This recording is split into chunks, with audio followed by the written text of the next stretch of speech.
Salut tout le monde, c'est Alien et bienvenue dans Hors Champ. Alors vous allez me dire oui, mais elle a déjà 2 émissions, qu'est-ce que c'est que ce truc? Attendez. C'est très simple.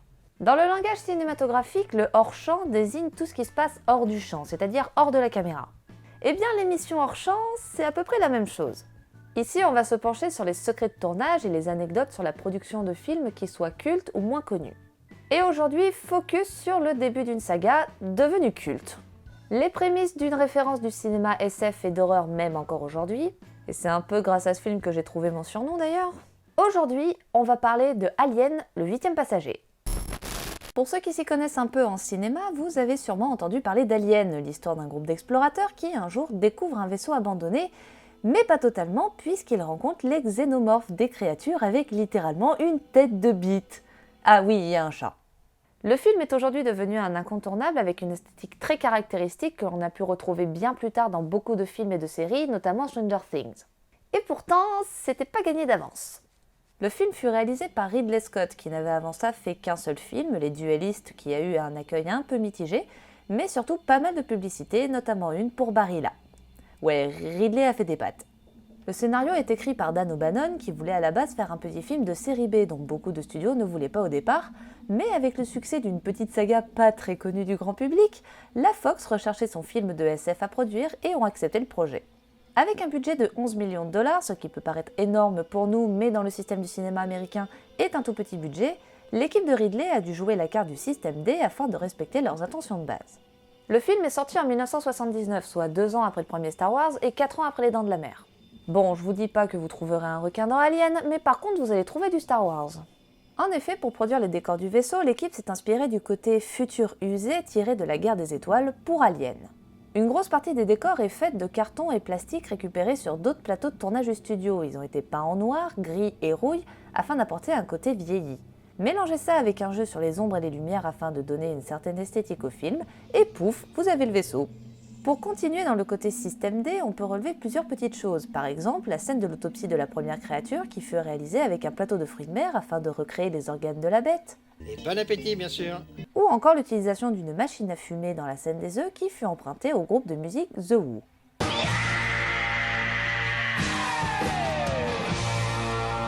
Il existe pourtant quelques anecdotes très connues sur le film, dont celle de la première scène sur la planète. Dans cette scène, nos cosmonautes découvrent une immense salle avec le corps fossilisé d'un explorateur tué par l'une des créatures. Pour cela, Ridley Scott et son équipe ont tourné dans un décor de plus de 12 mètres, entièrement peint en noir, et pour accentuer cet effet de grandeur, les explorateurs furent joués par les enfants de Ridley Scott. Une autre anecdote devenue célèbre est, elle, un peu plus marrante. Ridley Scott a voulu capter l'essence même de la peur dans ce film, que ce soit chez les spectateurs ou chez ses acteurs. Pour cela, il a obtenu de son équipe de ne montrer sous aucun prétexte la maquette qui servira pour la scène de la naissance du monstre. Mais si, vous savez cette scène horrible où le mec se fait exploser le bidou et découvre les joies de l'accouchement sans péridurale. Scott a donc demandé à son équipe de préparer la scène sans en informer les acteurs. Ces derniers ont dû se douter de quelque chose quand ils ont vu les techniciens arriver en bottes et caouets sur le plateau, mais bref, passons. Ce qui fait que lors du tournage de la scène au moment de l'explosion, les acteurs furent tellement surpris par le sang et les tripes que leur visage dégoûté fut gardé dans le montage final. Oui, l'une des scènes les plus cultes du film fut tournée en une seule prise, mesdames et messieurs. Chapeau Ridley. En ce qui concerne le casting, les acteurs étaient à l'époque pratiquement inconnus du grand public, Alien allant littéralement les propulser sur le devant de la scène. On pense évidemment à Sigourney Weaver, l'interprète de Ripley, qui grâce à Alien est devenue mondialement célèbre et qui enchaînera avec des films comme Ghostbusters, les suites d'Alien bien sûr, mais aussi des films comme Galaxy Quest avec Alan Rickman. Sachant qu'au départ le rôle de Ripley devait être joué par un mec, on peut dire qu'elle a eu énormément de chance.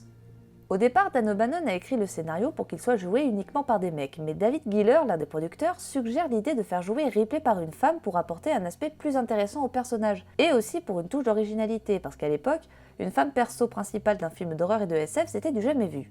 Le rôle fut proposé au départ à Meryl Streep, mais à cause de problèmes personnels, celle-ci dut refuser le rôle. C'est finalement Weaver qui décroche le rôle, notamment grâce à sa carrure et son caractère bien trempé. Le tournage d'Alien s'est révélé éprouvant pour l'équipe de par le budget réduit et le planning très serré, mais c'est plutôt bien passé, Ridley Scott laissant à ses acteurs une certaine liberté, notamment au niveau des dialogues, leur donnant la possibilité d'improviser à certains moments. Mais afin de garder tout de même une ambiance de peur et de tension, Scott n'a pas hésité à passer en boucle la BO de Massacre à la tronçonneuse dans les studios. The most bizarre and brutal series of crimes in America. Cette tension se retrouve dans le film par deux aspects très importants, ses cadres et sa lumière, ou plutôt son absence de lumière. La majorité du film se passe dans le noir, non pas parce que l'électricité ça coûte cher, mais parce que Scott a voulu créer ce sentiment de tension avec une technique simple, celle du hors-champ. Le fait de ne pas voir la créature crée ce sentiment de peur déjà mis en place lors des premières minutes du film. On ne sait pas où elle est ni à quoi elle ressemble, et si on ajoute le fait que la musique est pratiquement absente du film, ce silence quasi permanent accentue cette peur chez les personnages et les spectateurs. Certes, cette technique est devenue quasi classique en réalisation et mise en scène aujourd'hui, mais c'est vraiment Alien qui a démocratisé le truc. En ce qui concerne la conception de la bête, Scott a fait appel à H.G. Giger, un Suisse barré qui a dessiné de A à Z la créature en s'inspirant de deux thématiques fortes, la peur et le viol. Je me moquais dans l'intro des créatures avec leur tête de bite, mais leur forme n'est pas anodine. Giger a conçu la créature afin qu'elle soit la plus proche possible des thématiques principales du film. Pour cela, il confectionne ces créatures sans yeux afin qu'on ne sache pas à qui elles regardent, grande et sombre avec une démarche souple et un cri à glacer le sang. Pour le thème du viol, il ajoute un crâne de forme phallique pour la reine et pour les xénomorphes, la capacité à se reproduire en utilisant la bouche de ses victimes et un corps petit et rapide avec une longue queue parce que... Non, désolé, je ferai pas la vanne. Alors, c'est bien joli sur le papier, mais ce fut un poil plus compliqué lors de la confection en atelier. Le costume de la créature était formé de véritables ossements mélangés à de la plasticine, des tuyaux et des pièces de moteur, un ensemble aujourd'hui appelé biomécanique, le tout monté sur une combinaison de latex. Giger a fait appel à un étudiant maquettiste pour modéliser le corps de l'alien et porter le costume. Ce dernier fut choisi de par sa taille, environ 2,20 m, et sa démarche hors du commun. Un choix réellement intéressant en sachant que Ridley voulait donner l'impression qu'aucun être humain normal ne pouvait rentrer dans le costume de l'alien. Pour le coup, c'est réussi. Cependant, l'étudiant choisi pour jouer l'alien n'apparaîtra pas dans les autres films car il a mystérieusement disparu à la fin du tournage du premier volet. Lors de sa sortie en salle, le film a connu un énorme succès, engrangeant plus de 102 millions de dollars aux États-Unis et presque 5 millions en France. En 2003 sort une version Director's Cut du film montrant de très légères différences avec la version originale. Quelques scènes furent remplacées afin de changer le rythme et deux scènes furent rajoutées, une scène de dispute entre Lambert et Ripley et la découverte du corps de Dallas par Ripley.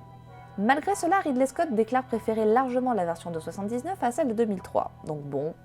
Comme je vous l'ai dit en début de vidéo, Alien est un classique qui fait référence encore aujourd'hui et dont on va entendre parler encore longtemps puisque Ridley a décidé de développer la genèse de ce film avec Alien Covenant et de suites supplémentaires. Est-ce vraiment nécessaire ? Je ne sais pas. Mais en attendant, allez découvrir ou redécouvrir ce film ainsi que ses suites. Je parle des films jusqu'au Alien 4, j'ai pas vu les Aliens vs Predator donc je pourrais pas vous en parler. Merci à tous d'avoir regardé ce premier épisode de Hors Champ, j'espère qu'il vous a plu. N'hésitez pas à laisser des petits pouces bleus, à laisser également des commentaires pour me dire si le concept vous plaît et si vous souhaitez voir d'autres secrets de tournage et si oui, sur quel film, ça me donnera des pistes pour mes futures recherches. N'hésitez pas également à vous abonner et sur ce, on se retrouve pour une prochaine vidéo. Allez, ciao!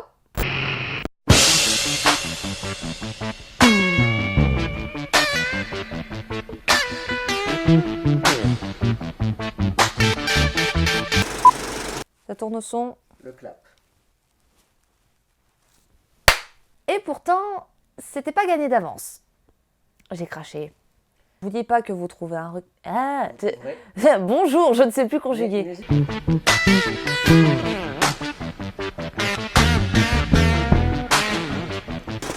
De développer la genèse de son histoire avec Alien Covenant. C'est la genèse ou la genèse?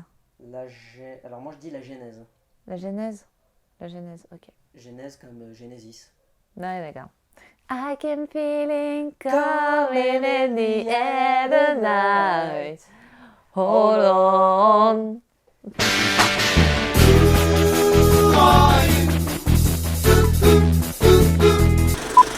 Et cette prise, ça sera pour Le bêtisier du putain. Hold on. I remember.